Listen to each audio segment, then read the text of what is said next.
Bismillahirrahmanirrahim.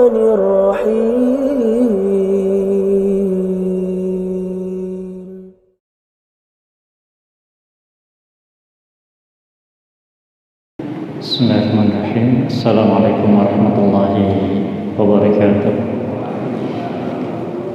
Innal hamdalillahi nahmaduhu wa nasta'inuhu wa nastaghfiruh wa na'udzu billahi min shururi anfusina wa min sayyiati a'malina. Man yahdihillahu fala mudilla lahu wa man yudlil fala hadiya lahu.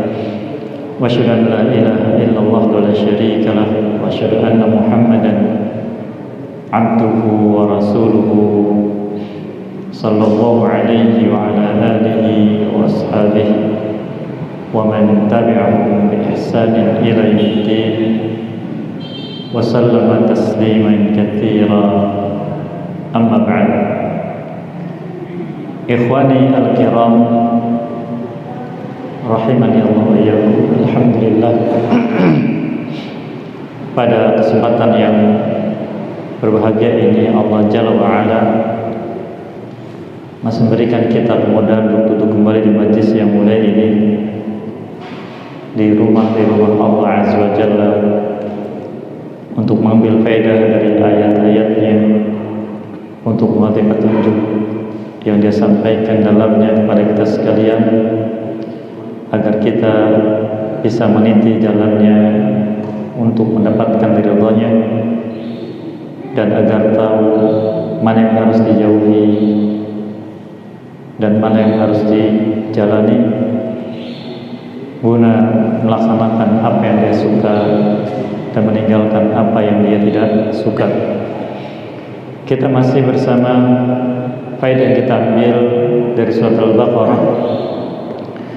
Pada malam ini insyaallah kita akan memasuki firman Allah Subhanahu wa ta'ala, masih terkait dengan penjelasan Allah tentang Bani Israel, yaitu di ayat yang ke-51 sampai ayat yang ke-52. Namun sebelumnya mohon dibaca terlebih dahulu, dipersilahkan.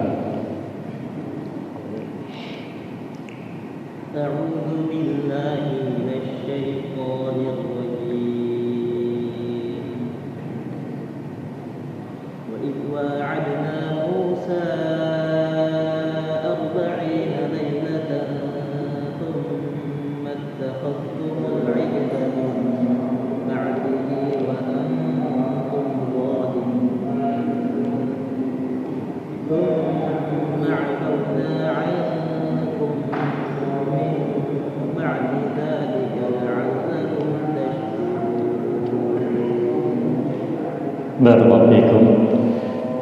Allah berfirman, a'udzubillahi minasyaitonir rajim, wa idh wa'adna Musa 40 lailatan thumma attakhadtumul 'ijla min ba'dihi wa antum zalimun. Dan ketika kami, kata Allah, memberikan janji kepada Nabi Musa alaihissalam 40 malam untuk mengkhususkan waktu di miqat. Kemudian kalian menjadikan patung anak sapi setelahnya diibadahi, dijadikan sebagai alhamdulillah ya, setelahnya dijadikan sebagai sembahan selain daripada Allah Subhanahu wa ta'ala, dan dengan itu kalian berbuat zalim. Thumma 'afawna 'ankum min ba'di dzalika la'allakum tashkurun. Kemudian kami memaafkan kalian setelah itu, agar kalian jadi orang-orang yang bersyukur. Ayat-ayat yang mulia ini masih penjelasan dari Allah Subhanahu wa ta'ala tentang nikmat yang Allah berikan kepada Bani Israel, yang Allah minta dari mereka agar mereka senantiasa ingat dengan nikmat itu. kemudian bersyukur kepadanya. Oleh karena itu hikmah Allah Azza wa Jalla di ayat yang kedua tadi Allah mengatakan la'allakum tashkurun, agar kalian bersyukur. Nikmat manakah itu? Yaitu nikmat dimaafkannya oleh Allah akan perbuatan mereka dari dosa besar, bahkan dosa sangat besar, yaitu kesyirikan. Dan Allah Azza wa Jalla menjelaskan dalam kitab yang mulia ini kepada Bani Israel yang sudah jauh keturunannya dari pelaku perbuatan tersebut. Sebagaimana sudah kita ambil faedahnya di majlis yang lalu, di ayat sebelumnya, bahwa walaupun hal itu dilakukan oleh orang-orang terdahulu dari nenek moyang suatu kaum, maka ini tetap nikmat bagi kaum setelahnya, nikmat bagi keturunannya. Karena seandainya mereka tidak dimaafkan oleh Allah atau diazab, maka tentu mereka tidak mendapatkan nikmat hidup di muka bumi, tidak mendapatkan nikmat untuk bisa hidup dengan aman, nyaman dan damai. Khususnya adalah mendapatkan petunjuk dari Allah Subhanahu wa taala. Karena ikut sirna bersama nenek moyangnya. Oleh karena di antara hikmah Allah Azza wa Jalla, ketika Allah memberikan karunia yang besar pada seseorang atau satu kaum, maka siapapun yang memiliki sifat yang sama dengan kaum ini atau dengan orang tersebut, dari orang-orang terdahulu atau orang-orang yang akan datang, pun akan mendapatkan nikmat, akan kebagian nikmat yang Allah berikan. Sebagai contoh, Allah firmankan di surat Ghafir, ketika Allah Azza wa Jalla menyebutkan tentang apa yang Allah berikan kepada orang-orang beriman, yaitu diberikan ampunan dosa, diberikan surganya. Allah sebutkan melalui doa malaikat di surat Ghafir ayat yang ke-7 dan ayat yang ke-8. Allah firmankan, alladzina yahmiluna al-'arsya wa man hawlahu yusabbihuna bihamdi rabbihim wa yu'minuna bih wastaghfiruna lilladzina amanu rabbana wasi'ta kulla syai'in rahmatan wa 'ilma faghfir lilladzina tabu wattaba'u sabilaka wa qihim 'adzabal jahim. Makhluk yang membawa arsy itu malaikat, disebut dengan malaikat Qurabiyun.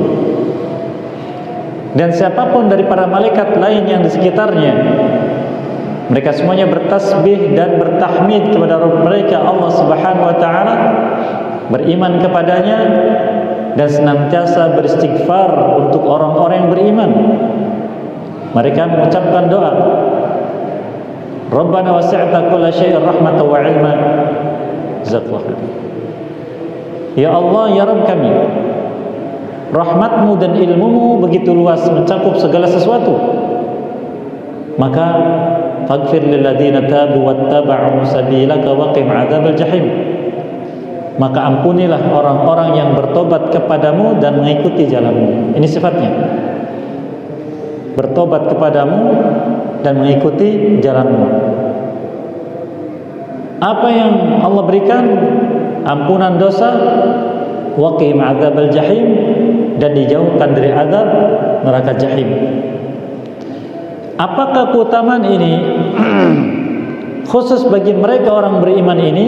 Tidak. Allah firmankan ayat berikutnya, Rabbana wadkhilhum jannati 'adnin allati wa'adtahum wa man salaha min abaihim wa azwajihim wa dhurriyyatihim innaka antal azizul hakim. Wa qimus sayyi'at wa man taqis sayyi'ati yawma idzin faqad rahimtah wa dzalika huwal fawzul 'azim.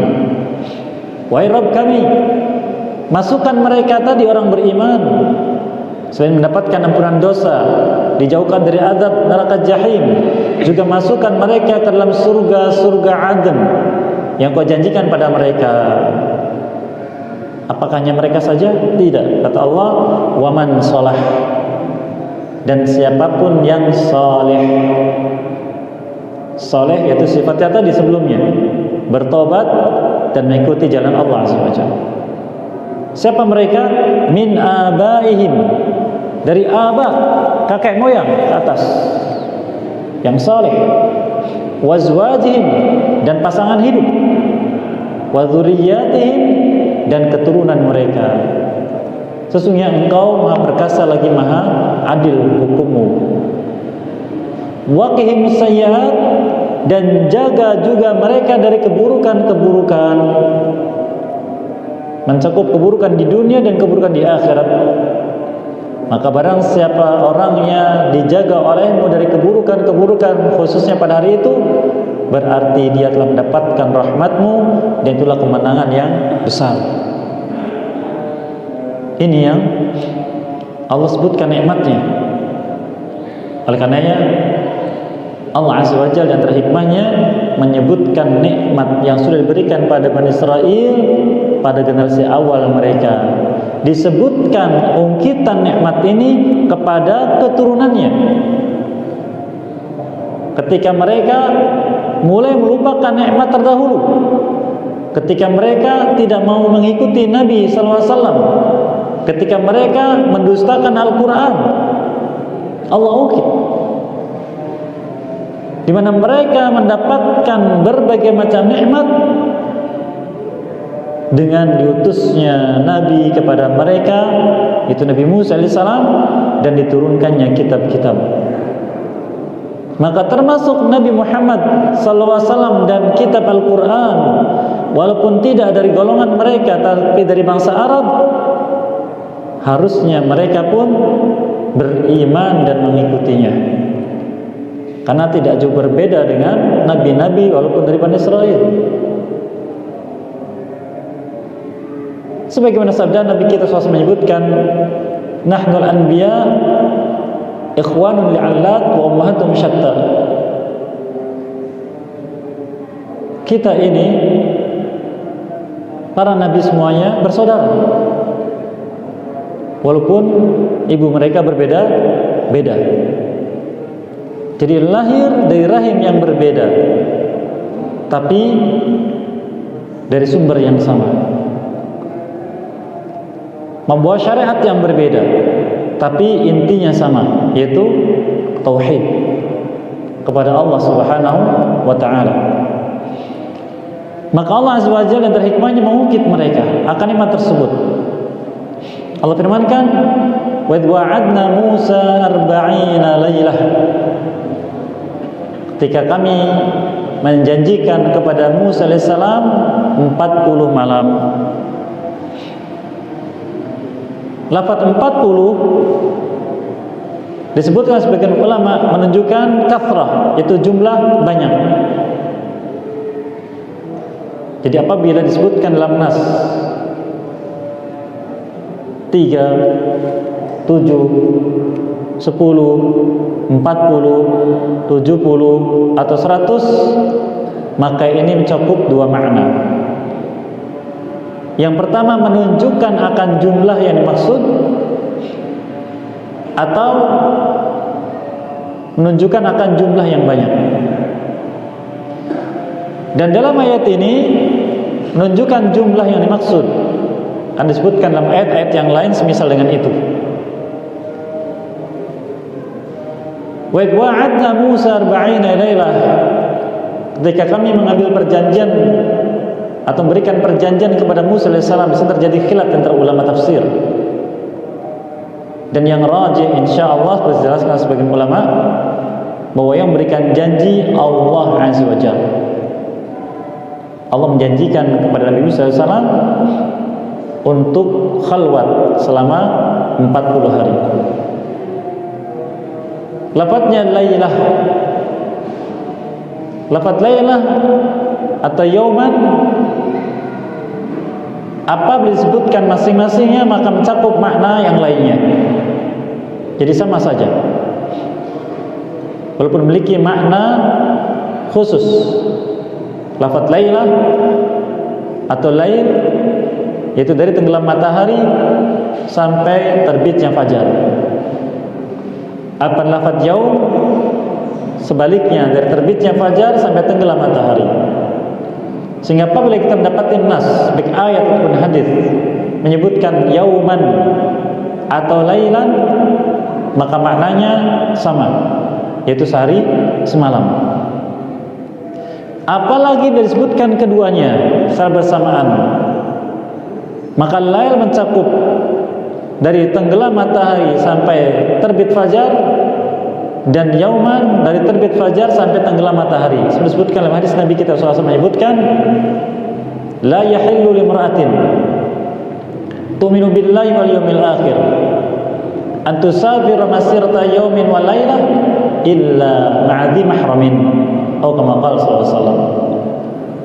Tidaklah halal bagi seorang wanita yang beriman kepada Allah dan hari akhir untuk melakukan perjalanan safar yauman wa lailah, dua-duanya disebutkan sehari dan semalam, yaitu sehari penuh kecuali bersama mahram. Ini menegaskan waktunya agar tidak disalahpahami. Oleh karena di antara hikmah syariat adalah di sana kita dapati bila menunjukkan waktu yang banyak, lebih dari satu hari, cukup menyebutkan salah satunya, yauman atau lailah. Tapi bila satu hari dan di sana ada iltibas, yaitu kerancuan makna, kemungkinan ada takwil karena mengandung makna yang banyak, sehingga untuk tidak munculnya takwil, maka disebutkan keduanya dan hikmahnya, yauman wa lailah, sehari dan semalam. Tayyib. Wa idh wa'adna Musa 40 lailah thumma attakhadtumul ajla min ba'dihi. Kemudian kalian menjadikan anak sapi setelahnya. Anak sapi. Anak sapi sebenarnya atau bukan? Setelahnya, itu setelah mikotnya Nabi Musa AS, umum, mubaham. Sebagian tafsir menjelaskan, di antaranya Syekh As-Sa'di rahimahullah ta'ala dalam Qaidul Hisan tentang kaidah tafsir Quran, menjelaskan di antara maknanya adalah apabila Allah Azza wa Jalla menyebutkan suatu perkara secara umum dan tidak menyebutkan apa yang terkait, maka ini memiliki makna mencakup sesuatu yang lebih luas. Jadi tidak terbatas pada kasus itu. Dan apabila kita lihat ayat-ayat lain, ternyata yang maksud dengan thumma takhattumul ijla, al-ijl yaitu anak sapi, ternyata kejadiannya adalah yaitu dibikinnya patung anak sapi dari perhiasan. Allah tidak menyebutkan sanamul ijl, tidak, tapi al-ijl. Ada hikmah besar agar tidak difahami bahwa kesyirikan itu terjadi bila kepada patung saja, tapi lebih luas, bahwa walaupun wujudnya bukan patung, apakah itu hewan sebenarnya atau selainnya, maka masuk ke dalamnya. Apalagi di sini ada alif dan lam. Dan terkadang yang menyebutkan apabila disebutkan isim jenis terkait dengan penjelasan suatu masalah didahului dengan alif dan lam, maka mencakup semua jenis tersebut. Dan di sini menjelaskan umum. Dan subhanallah, terjadi di negeri tertentu penghambaan kepada sapi. Terjadi ya, kepada sapi, bahkan kepada hewan yang lain. Maka di sini hikmah Allah Azza wa Jalla. Allah menyebutkan umum, padahal kasusnya khusus, maka mencakup semuanya.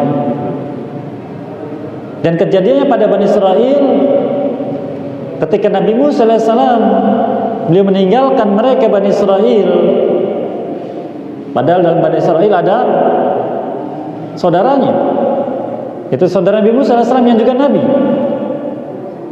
itu Nabi Harun AS, yang ditugasi oleh beliau AS untuk mengawasi, untuk menjaga, untuk membimbing Bani Israel, ya, agar tetap di atas syariat Allah Subhanahu wa taala. Namun mereka tidak peduli dengan hal tersebut, ya, sehingga tetap melakukan penyimpangan, karena yang mereka anggap hanya Nabi Musa alaihissalam. Nabi Harun tidak dianggap oleh mereka. Oleh karena di sini hikmah besar di antara tabiat manusia adalah mereka akan tunduk kepada orang yang punya wibawa, kepada orang yang punya wibawa. Dan di antara sifat hikmah bagi seorang dai, bagi penyampai Islam, adalah menjaga kewibawaannya, yang dengan kewibawaan itu manusia tunduk, manusia patuh, manusia mengikuti, dan tidak berani berbuat penyimpangan. Padahal apa yang mereka dapat tidak ada, tidak ada. Tapi dengan kewibawaan orang ini mereka mengikuti, patuh dan tunduk. Mereka di antara hikmah Allah Azza wa Jalla, siapapun yang sibuk untuk menasihati umat, siapapun yang menjadi orang yang mengajak manusia kepada Allah untuk memiliki keteladanan pada mereka dari sisi kewibawaan, maka Allah Azza wa Jalla menyebutkan agar setiap orang beriman memiliki kewibawaan dan mencontoh Nabi sallallahu alaihi wasallam. Allah berfirman, laqad kana lakum fi Rasulillah uswatun hasanah. Telah ada untuk kalian semua orang beriman pada diri Rasulullah SAW teladan yang baik.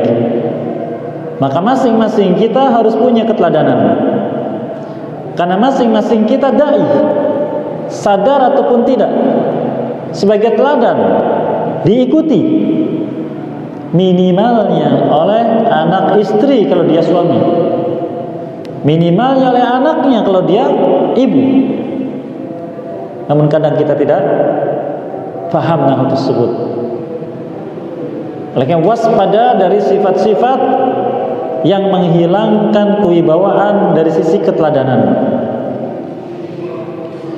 Demikian juga Allah sebutkan tentang kisah Nabi Musa AS ketika beliau lari dari Mesir menuju Madian,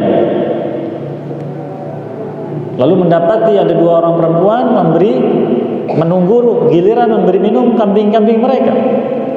Lalu dia membantunya. Kemudian diminta untuk datang bertemu dengan ayah keduanya.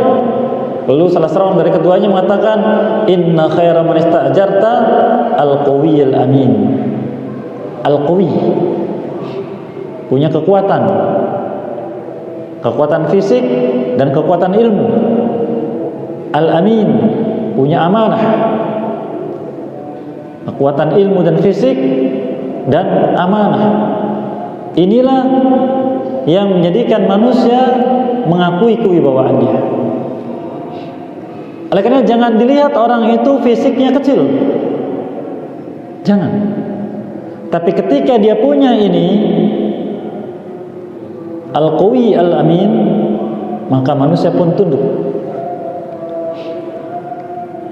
Lihat contohnya Khalifatul Rasul yang pertama sallallahu alaihi wasallam, Abu Bakar As-Siddiq radhiyallahu anhu. Bagaimana fisiknya? Kecil, kurus. Bagaimana Ibnu Mas'ud radhiyallahu anhu? Betisnya kecil, dia ditertawakan oleh sahabat yang lain. Dan masih banyak lagi. Oleh karena Bani Israel Allah sebutkan di juz yang kedua, juz yang ketiga,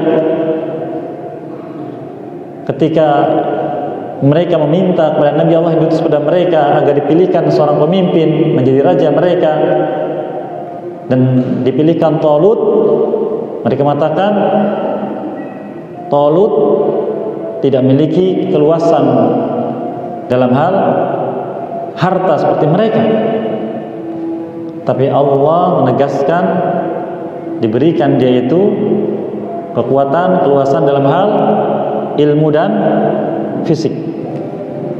Ilmu dan fisik. Maka perlu punya kewibawaan. Dan di antara sifat yang membawa kewibawaan adalah sabar. Sifat sabar. Di mana Nabi SAW menyebutkan laisal qawiyyu bisur'ah. Kekuatan itu bukan ada pada pandai berkelahi, jago bela diri, tidak. Tapi lu katakan orang yang bisa meredam hawa nafsunya. Orang beriman yang kuatlah yang bisa meredam hawa nafsunya. Karena tidak ada kebaikan bagi siapapun yang tidak punya sifat sabar. Oleh karena Ali bin Abi Thalib menyebutkan radhiyallahu anhu, inna sabra fil iman bimanzilatir ra'si fil jasad. La hayata lil jasadi biduni ra'si. Wa kadzalika la imana liman la sabra lahu. Oh, kamu qala. Kedudukan sabar bagi iman seperti kepala bagi tubuh. Tidak ada kehidupan bagi tubuh bila tidak ada kepala. Maka demikian juga tidak ada iman bila tidak ada sabar. Ini sifat kewibawaan. Sehingga menundukkan manusia itu bukan dengan harta. Jadi keliru orang-orang yang ingin dipilih oleh manusia banyak lalu berbagi rupiah, keliru. Tapi adanya pengakuan hati, kepercayaan, kepuasan, kenyamanan, itu yang ada. Maka tanamkan ini pada diri kita sebagai dai di lingkungan terkecil keluarga kita, apalagi menjadi teladan bagi masyarakatnya. Dan ini ada pada Nabi Musa alaihissalam. Dan Nabi Harun alaihissalam bukan tidak punya. Tapi beliau mengikuti, menguatkan, dan Allah sebutkan dalam banyak ayat tentang bagaimana kiprah berdua. Alaihi wassalatu wassalam. Namun yang lebih banyak berkiprah adalah Nabi Musa alaihissalam. Maka Bani Israel lebih menganggap pada Nabi Musa alaihissalam. Maka ketika Nabi Harun alaihissalam mengingatkan, mereka pun tidak menganggap.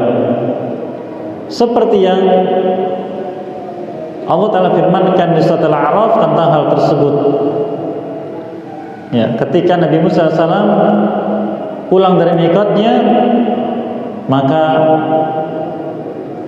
beliau marah kepada Nabi Harun alaihissalam karena melihat keadaan Bani Israel yang seperti itu. Maka Nabi Harun alaihissalam memberikan alasan. Allah Azza wa Jalla menyebutkan tentang apa yang dilakukan oleh Nabi Musa alaihissalam kepada Nabi Harun alaihissalam. Kata beliau, Qala bi'sa ma khalaftumuni min ba'di a'jiltum amra rabbikum. Begitu buruk kalian ini pada Bani Israel, dia katakan, apa yang kalian lakukan setelahku? Apa kalian terburu-buru dengan urusan Tuhan kalian untuk mendapatkan azab darinya? Ini yang disampaikan kepada Bani Israel.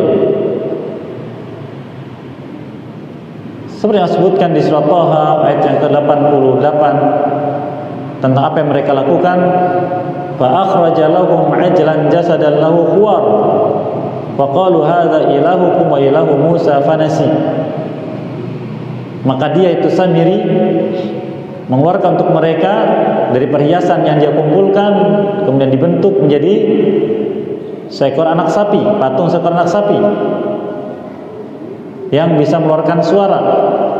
Jadi ketika bagian ekornya tertiup angin, keluar suara dari bagian mulutnya.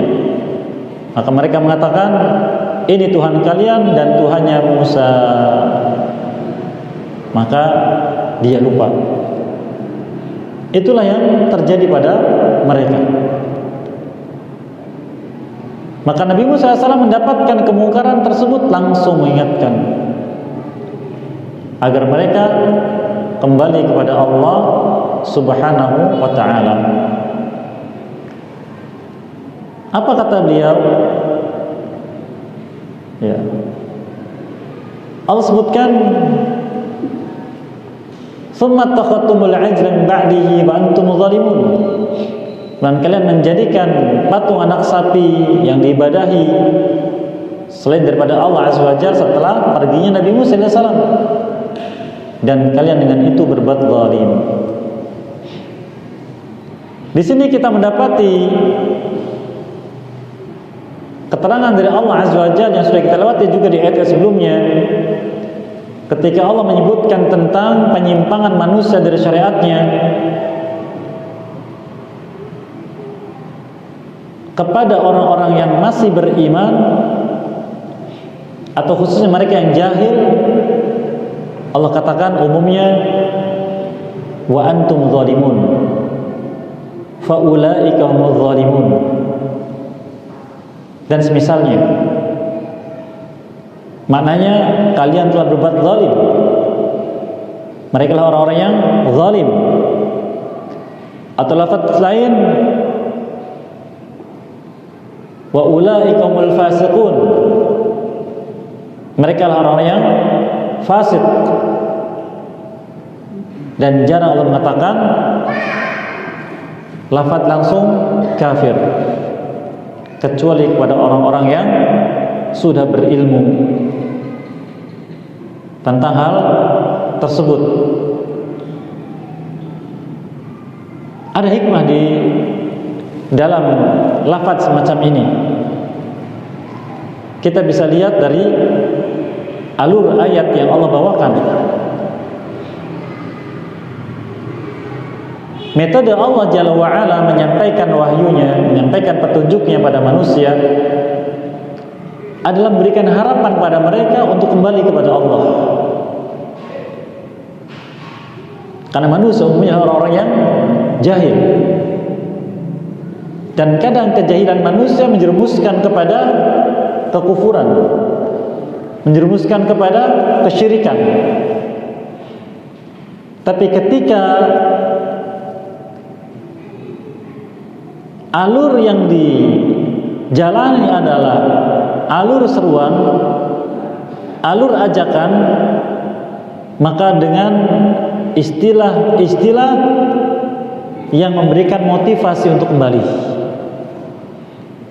bukan istilah-istilah yang menutup atau membuat orang putus asa dan lari. Ini keliru. Kecuali kepada mereka yang tidak mungkin membangkang, menentang, maka Allah tetapkan hal tersebut. Maka katakan fa ulaika humul kafirun, itu orang-orang yang kafir dan semisalnya. Namun apabila kita cermati istilah-istilah tadi, apa kata zalimun atau fasiqun, Istilah ini lebih umum, lebih luas, dan lebih santun didengar telinga. Namun apabila dicermati, disesuaikan dengan perbuatan yang disebutkan yang dilakukan, maka itu mengandung makna tidak jauh beda dengan istilah sebelumnya. Karena zalim contohnya, Allah katakan wa antum zalimun, dan dengan itu kalian berbuat zalim, ada 3 macam. Ada zalim kepada Allah, dan ini kekufuran, kesyirikan, ilhad. Allah firmankan di surat Luqman, innasyirka la zulmun azim. Syirik adalah kezaliman yang besar. Tapi ketika katakan antum zalim, kira-kira putus asa tidak? Tidak. Marah tidak? Tidak. Masih ada harapan. Zalim yang kedua, zalim pada orang lain. Kejahatan-kejahatan yang merugikan orang lain, baik dari sisi harta atau jiwa atau lainnya. Yang ketiga, zalim pada diri sendiri.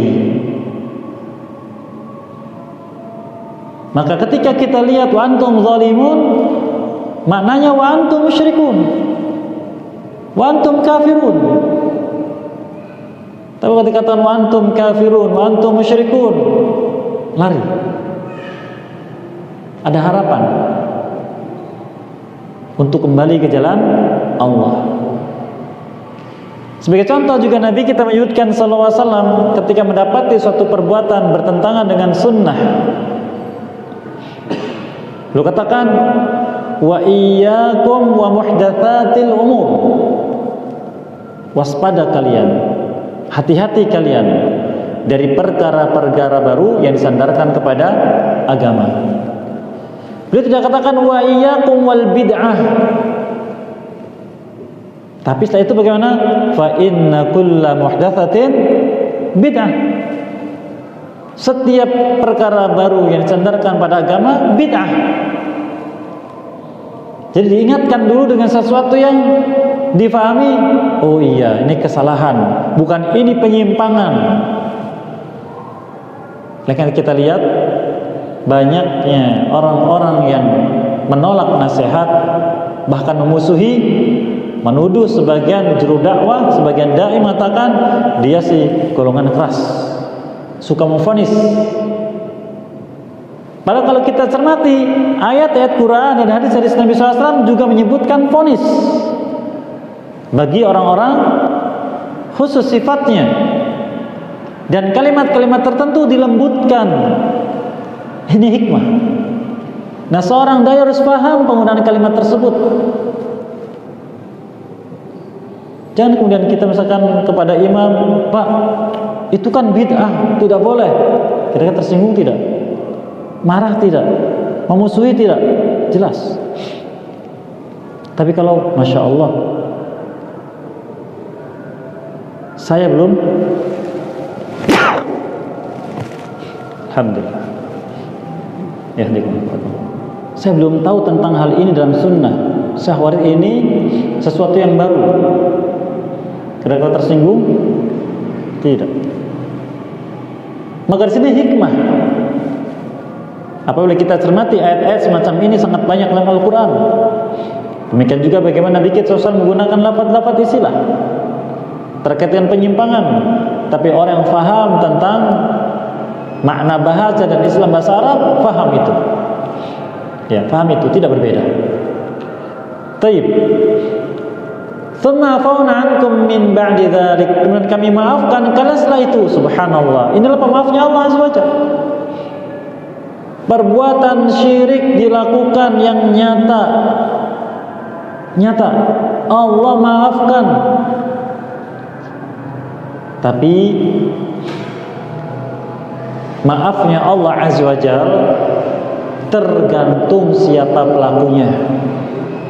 Tergantung siapa pelakunya dan bagaimana keadaannya. Insya Allah akan kita ambil hikmahnya atau faedahnya insyaallah di majlis berikutnya. Kemudian kami maafkan kalian setelah itu. Ada tujuan, la'allakum tashkurun, agar kalian bersyukur. Karena yang Allah inginkan dari hambanya semuanya bersyukur kepadanya. Dalam keadaan apapun bersyukur. Ya, sehingga pernah kita sebutkan di majlis yang lalu, ya, di majlis yang lalu kita pernah sebutkan bahwa kita ini dalam hidup beriman dulu. Beriman dalam menghadapi keadaan apapun. Kemudian bersabar dan ridho. Kemudian tawakal menjalaninya. Dan akhirnya bersyukur. Ujungnya adalah syukur. Dan Allah katakan wa qalilun min ibadi asyakur, dan sangat sedikit daripada hambaku yang bersyukur. Ya. Oleh karenanya apabila kita cermati yang Allah perintahkan kepada Nabi kita SAW dari zikir, mencakup 3 perkara. Pertama, zikir tentang tauhid. Yang kedua, tentang syukur kepada Allah, pujian kepadanya. Dan yang ketiga, permohonan ampun. Fasabbih bihamdi rabbika wastaghfirhu. Maka beliau setelah itu banyak mengucapkan subhanakallahumma rabbana wa bihamdik allahumma ighfirli. Demikian juga ucapan Nabi Yunus alaihissalam, la ilaha illa anta subhanaka inni kuntu minadh dhalimin. Itu yang diinginkan Allah SWT. Maka Allah maafkan perbuatan mereka. Tujuannya satu, la'allakum tashkurun, agar kalian semua menjadi hamba yang bersyukur kepada Allah. Misalkan kita ambil faedahnya lebih lanjut terkait dengan maafnya Allah SWT kepada Bani Israel dan juga kepada hambanya secara umum. Bila Allah mengizinkan, apa yang bisa diberkahi dan mudahkan bisa mengamalkannya, apa yang bisa dimaafkan dan diampuni dosa-dosa kita. Wallahu waliyadzal qadir alaih. Wassallallahu Muhammadin wa ala alihi washabbihi min qudabana alhamdulillah alamin. Barangkali yang disampaikan dipersilakan nanti selepas azan Isya. Thayyib, barakallahu fikum. Dipersilakan barangkali yang menyampaikan sesuatu. Fadhal. Assalamualaikum warahmatullahi wabarakatuh. Waalaikumsalam. Ustaz, apa saja yang kita peroleh adalah dari Allah, dan apa saja bencana yang menimpa kita itu adalah dari kesalahan kita sendiri. Karena itu maka syukuri apa yang kita peroleh. Nah, pertanyaan saya Ustaz, apa saja hal-hal yang dapat membantu terwujudnya kita syukur? Terima kasih. Thayyib, barakallahu fikum. Allah Azza wa Jalla menyebutkan dalam surat An-Nisa tentang hal tersebut di ayat yang ke-79, ma asabaka min hasanatin faminallah wa ma asabaka min sayyi'atin famin nafsik warsalnaka lin-nasi rasula wa kafa billahi syahida. Apa yang menimpamu dari kebaikan maka dari Allah, dan apa yang menimpamu dari keburukan maka dari dirimu sendiri. Dan kami mengutusmu untuk manusia sebagai rasul, dan cukuplah Allah sebagai saksi. Di ayat sebelumnya katakan qul kullum min indillah. Katakan semuanya kebaikan dan keburukan dari Allah Azza wa Jalla. Ustaz, seakan-akan ayat sebelumnya dengan ayat setelahnya berbenturan. Ayat sebelumnya mengatakan kul kullum min indillah. Katakan semuanya dari Allah, kebaikan atau keburukan. Dan setelahnya kebaikan dari Allah, keburukan dari manusia. Para ulama menjelaskan bahwa keburukan semuanya adalah takdir Allah sebagaimana kebaikan. Adapun ketika terjadinya disandarkan kepada pelakunya oleh Allah Azza wa Jalla, karena Allah tidak disandarkan padanya keburukan-keburukan. Sehingga adabnya adalah wala yunsabu syarru ilallah. Keburukan tidak disandarkan kepada Allah. Ya. Disandarkan kepada perbuatan Allah tidak. Tapi sebagai ketetapan darinya. Dan disandarkan pada makhluk karena dialah pelakunya. sebabnya. Baik, apabila kita mendapati segala kebaikan, maka ini menjelaskan kepada kita bahwa Allah lah pemilik kebaikan dan yang menghendakinya pada makhluk. Dan barang siapa mendapatkan kebaikan, maka ini karunia dari Allah yang wajib disyukuri. Karunia dari Allah yang wajib disyukuri. Dan kebaikan yang Allah berikan bukan berarti tanda Allah cinta pada makhluknya. Karena Allah memberikan kebaikan kepada yang disuka dan yang tidak disuka dalam kehidupan dunia ini. Kecuali satu kebaikan, yaitu hidayah. Allah berikan hanya orang yang dipilih, yang dicintai, yang disukai. Oleh karenanya apabila kita ingin kebaikan yang paling utama di sisi Allah, yaitu iman, maka adalah meniti jalan untuk mendapatkan kebaikan ini. Dan ketika kebaikan ini didapat, maka kebaikan yang lain akan ikut. Kebaikan yang lain akan ikut. Tapi apabila yang dicela kebaikan yang nisbi, yang rendah, yaitu dunia, maka kebaikan yang utama tidak akan didapat. Karena hidayah tidak didapat dengan dunia, tapi hidayah didapat dengan ketulusan hati dan iman hamba kepada Allah. Oleh karena barang siapa yang mendapatkan hidayah Allah Azza wa Jalla, maka ada dua sebab yang harus dijalani. Yang pertama sebab diri, kembali kepada diri, yaitu agar kita mudah mendapatkan hidayah dari Allah, termasuk orang yang dipilih untuk mendapatkan hidayah dari Allah, maka tanamkan sifat as-sidqu, jujur. Dua, sifat amanah. Tiga, sifat tanggung jawab. Dan empat, lapang dada. Lapang dada. Maka bila sifat ini ada pada hamba, maka insya Allah dia diberi kemudahan untuk mendapatkan hidayah dari Allah Azza wa Jalla. Yang kedua, sebab dari luar yang harus dicari. Kalau tadi harus ditanamkan dalam jiwa, kalau ini harus dicari, dijalani. Yang pertama, meniti jalan ilmu. Yang kedua, bergaul dengan ahli ilmu.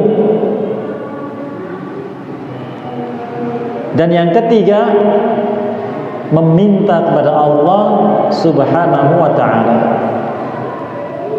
Maka bila ini jalani, maka insya Allah akan mendapatkan hidayah tersebut. Dan bila sudah mendapatkan hidayah, dunia disertakan.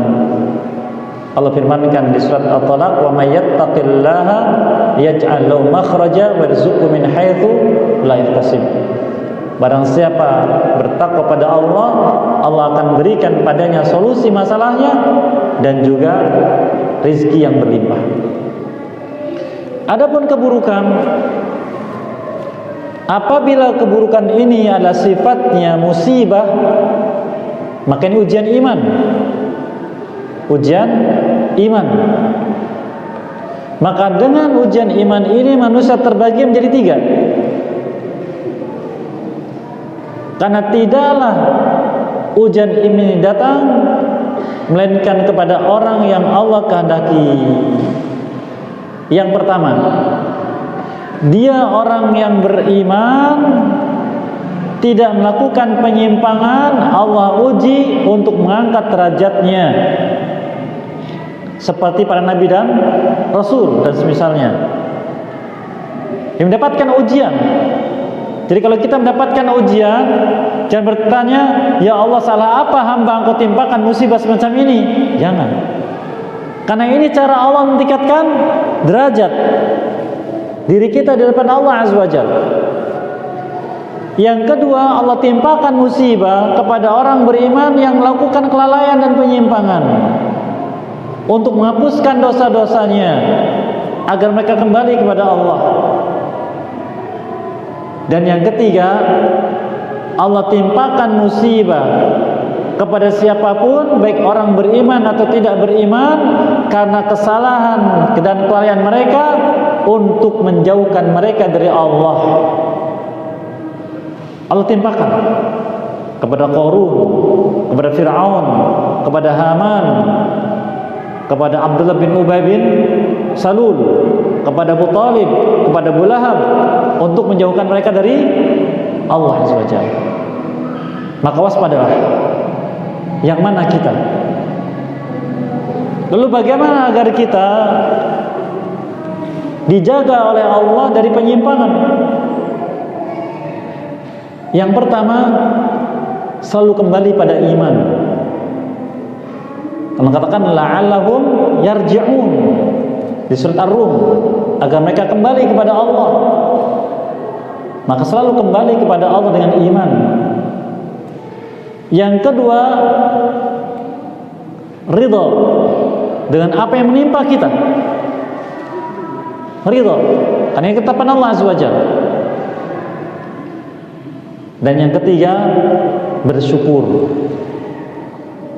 karena musibah tidak mengenai agama kita, tapi hanya mengenai dunia kita. Ustaz, apa bedanya musibah mengenai dunia dan mengenai agama? Musibah mengenai dunia itu tentang kehidupan kita. Adapun musibah yang mengenai agama, bila kita menyimpang pemahaman,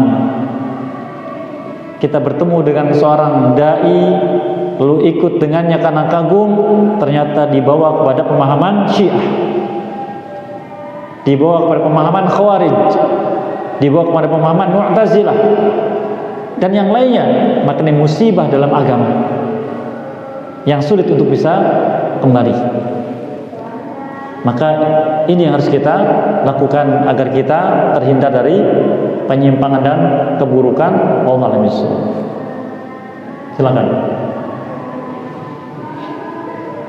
Assalamualaikum warahmatullahi wabarakatuh. Waalaikumsalam.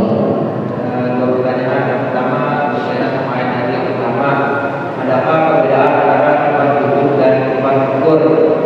Yang kedua, adakah hukum wajib melakukan kalimat kalau kafir dan dalam bahasa tubuh? Sekian. Assalamualaikum. Yang pertama, perbedaan antara Sifat syukur dan zuhud.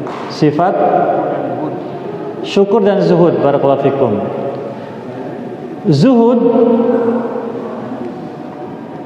maknanya adalah meninggalkan sesuatu yang mubah agar tidak menyimpang dari ketaatan. Zuhud. Seseorang dia punya harta, dia bisa beli kendaraan baru, tapi dia cukup dengan kendaraan lama. Mengapa? Khawatir kalau kendaraan baru orang lihat timbul sombong. Maka dia cukup dengan yang lama, lebih nyaman, lebih rendah diri. Zuhud. Bukan bakhil, bukan. Jadi mencukupkan diri dengan apa yang lebih bermanfaat agar tidak terjerumus dalam penyimpangan. Bahkan ulama kita ini sifatnya. Adapun syukur yaitu menggunakan apa yang dikaruniakan oleh Allah untuk ketaatan kepada Allah. Sehingga sifat zuhud dengan sifat syukur beriringan. Menggunakan karunia Allah untuk ketaatan kepadanya. Yang kedua tadi tentang Ini asolat minan naum. dengan Wajib juga dalam Islam. ucapan tathwib. Ulama khilaf di sini dalam azan subuh, as-salatu khairun minan naum. Antara yang menyebutkannya dan antara yang tidak. khilaf panjang. Namun ada riwayat yang disahihkan oleh sebagian ulama bahwa adzan tathwib adalah adzan kedua. Dan ini adanya Abdullah bin Maktum radhiyallahu anhu.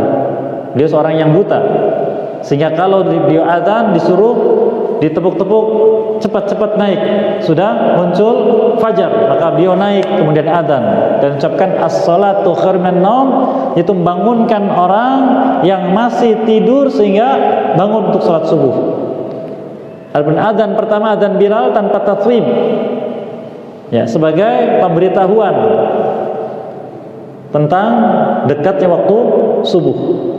Oleh karena di sebagian negeri diucapkan at-tathwib dalam adzan subuh, walaupun adzannya cuma satu kali.